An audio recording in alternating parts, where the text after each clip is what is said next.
د زړه خوښي او سکون لوی نعمت دی. کله چې د سړي زړه خوښ وي، ذهن او فکر یې ډاډمن وي او بیا د همدې سکون او ډاډ په برکت په انسان کې د نوښت او پنځونې وړتیاوې ویښیږي. داسې ویل کېږي چې د خوښۍ ترلاسه کول هغه هنر دی چې زده کېږي.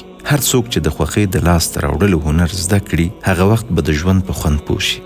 د خوښۍ په لاسته راوړلو کې بنسټیزه قاعده زغم او د مصیبتونو ګالل دي.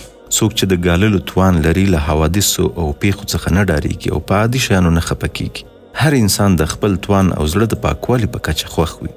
اندېښنه، بېزړه‌توب او کمزورتیا هغه لارې دي چې غمونه او خفګان له همدې لارو انسان ته ورځي. څوک چې ځان له زغم او کاړاونو سره عادت کړي، ټول مصیبتونه او ستونزې به ورته اسانه شي.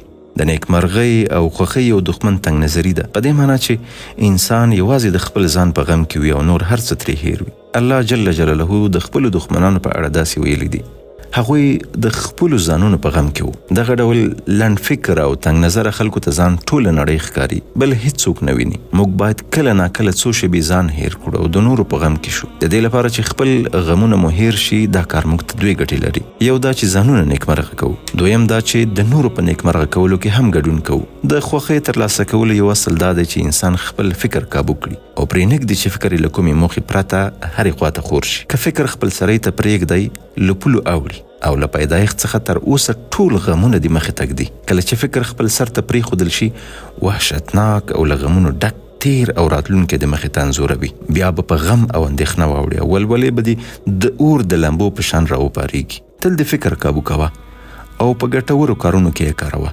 وتوکل علی الحی الذی لا یموت، او ته پر هغه تل ژوندي ذات توکل وکړه چې نه مري.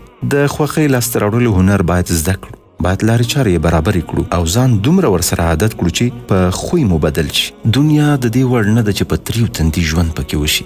دا یو منلی حقیقت ده چې تاسو د غم او خفګان ټول اثار له ژونده نشئ لرې کولی، ځکه ژوند الله جل جلاله همدغسې پیدا کړی دی. لقد خلقنا الانسان فی کبد، یقینا موږ انسان په مشقت کې پیدا کړی دی. انا خلقنا الانسان من نطفة امشاج نبتلیه، بشکه موږ انسان له ګډې وډې شوې نطفې نه پیدا کړی دی چې موږ به یې ازمایو.